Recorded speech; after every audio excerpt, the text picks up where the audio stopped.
Caroline, thank you so much for being here. I have been waiting to have this conversation because I really think that we have really good news to share to all our, clients, potential clients, that this is just coming and is the new launch of the TDS Visitor Management. So tell me more about it. We are going to be focused on advanced check-in process. I suppose my first question is, what is the need behind? Like, why is it relevant for TDS to launch this feature? What are your thoughts? So the main purpose for this new launch is to support our clients, existing and future clients, with managing events. Okay. Now we're back meeting in person. People are eager to go back to organizing events, whether they are internal conferences, external meetings, trainings. We have been doing this via Zoom for a number of years, and I think everyone is now looking forward to meeting in person again. So the purpose, the primary focus for the new release is going to be to make life easier for the admin staff, for the front of house staff, and to greatly improve the visitor experience as well. Because something that has happened as well with everyone doing everything remotely is we've become a little bit less patient, and everyone, I think, right, is expecting for everything to happen right away. We don't like waiting. We never did, but I think it's totally. And I think like we are really underestimating the process and the good experience behind a good check-in process. During the weekend, I just went to this with this event. It was a networking event, and of course, for as a woman, I go in heels, so I was like, heels, all dressed up. And then the check-in process, no lie to you, it was 20 minutes. It was a long queue, and at some point, you have certain conversation with the people in front of you or in your, or behind you. But then it gets just so boring, and then you're just waiting, and then the person is, I don't know, for me, they always get, my name is McCabe, and then they don't find me, and it's like, oh, well, how did you spell it? And it's like, I'm not going to lie to you, I was actually really annoyed after those 20 minutes, and then I wanted to go to the toilet, and it was another queue, and I wasn't in my best self, and the event hasn't even started. And I was just thinking, like, how, I don't know, like having a good process and having something that is, even good looking, you go to something and you have like the iPad checking, it gives you a totally different vibe of the event, and your expectations, they are like, ooh, fancy, It absolutely does. And there's so many scenarios where you would arrive to an event, you're after traveling, so you're after already queuing so many times, and you're in a hurry, and if anything happens, you might be running a little bit late, and you don't want to be having to wait 20 minutes. This summer has been incredibly warm. Like you said, you might be here and just standing in a very warm lobby surrounded with a lot of people. So really the goal, what we've tried to achieve, is improving that experience. There are different flows available. If it's just a matter of handling a very, very high level of visitors, say 2,000-3,000 visitors, we have the option of making the kiosk completely self-service, which means that everyone can go and, if they have been pre-registered, very easily either scan a QR code and check in, or look for their name, their booking reference.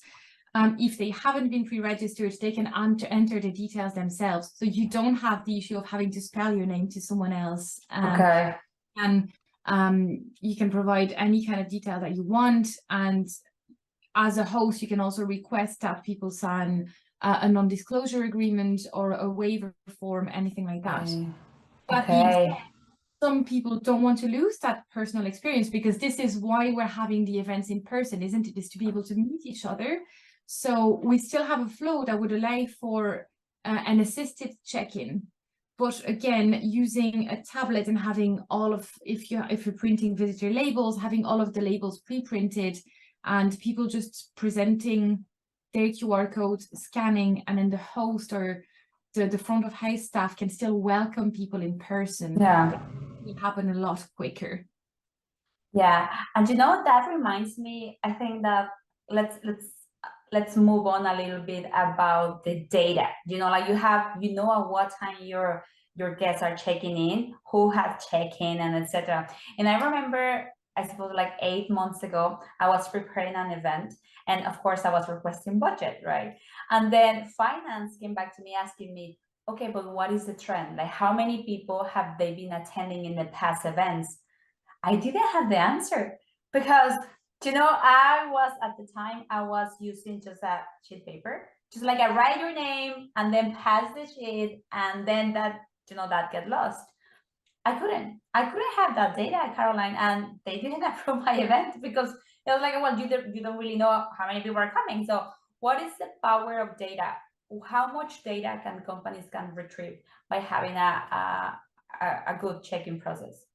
So they can track absolutely everything. They can track what is the response rate if they choose to include the accept decline option in their notifications. Yeah. So they can, how many people have accepted or declined ahead of the visit, which also allows you to adapt the catering or a lot of the administration around the event. You can track who came at the end, who did check in. If you have a checkout process, how long did they stay for? You can also track how many people came who were pre-registered versus people who just came in as a walk-in guest. Did anyone bring additional guests with them? You can track. And also, again, when you're doing the pre-registration, you can ask people all sorts of questions, such as the dietary requirements. So you may, if you have catering at your event, you may plan that around this. If you have anyone with any specific requirement, you can make sure that this is ready before they come to site. Again, improving the visitor experience, and that's what it's all about. Yeah. And in terms of collecting data, there's also the data input, isn't there? And that's a lot of work. When you have to organize an event, there's already so many things to think about. And one of the flows that we propose is for internal events, we have removed the entire pre-registration process. A number of our clients would have conference rooms where there would be a limited number of sitting, but conferences may be open to any employee who wishes to attend, or internal user who wishes to attend. So rather than having to create all of those visits and events ahead of time, our clients will be able to make the event open on a first come first serve basis. And by utilizing the TDS kiosk and their employees' badge access control badges, the employees will be able to register their attendance, and we can set a limit. And once the limit has been reached, the event will be closed. And then in terms of reporting and data, then you will be able to see how many employees that chose to join the event, what department they were from, when did they arrive. All of these metrics will be available for you after the fact, but there is no work to be done beforehand. So the events team can focus on other very important tasks. That is actually really interesting, because I think all of us, we have been in the situation where like our companies, or we attended certain type of events, and then you don't see anything different, like same topics, very similar guests. And by knowing, let's say from the company point of view, by knowing what are the topics that people they attended the most, or your employees are more motivated to go, or they have more reaction, then you know exactly which one they should be doing, instead of being guessing. And I think that is the power of data. Exactly, just learning from your previous experiences and tracking trends, and again, that will allow you to improve your events, improve the visitor experience, and at the end of the day, increase your return on investment. Cool. What about a survey? Will the company, will the person planning the event will be able to send a survey after the event to everyone that has registered and came over? Yes, that will depend on the type of event, but we do have the option when inviting a visitor for them to fill in a survey. The survey is completely customizable. You can ask any type of questions, multiple choice questions, open questions. You can ask for dates, and you can tailor the survey to each event, and even to each sub event within the event. So you could have a survey depending on the type of attendee, and that can be pre-answered by the visitor ahead of the visit. Again, because we want to keep the flow going, right? Yeah. Kiosk. So there is a visitor web application available, doesn't require any download from the visitor. It's just a link from their invites. They can go on there and answer not just a survey, but provide any kind of information that might be required of them ahead of the event. And again, once they arrive at the event, it will be a very, very quick check-in process because everything will have to be done in advance. Okay, I love it. Well, thank you, Caroline, for your time, for let us know all this. And if you are listening to this and you feel that this is something that you can implement and you want to take advantage and take your events to the next level, just please contact us. We are going to leave the details here. Just send us a quick message and we will contact you as soon as we can. So thank you very much. And we'll see you for the next release, Caroline. Okay? Andrea,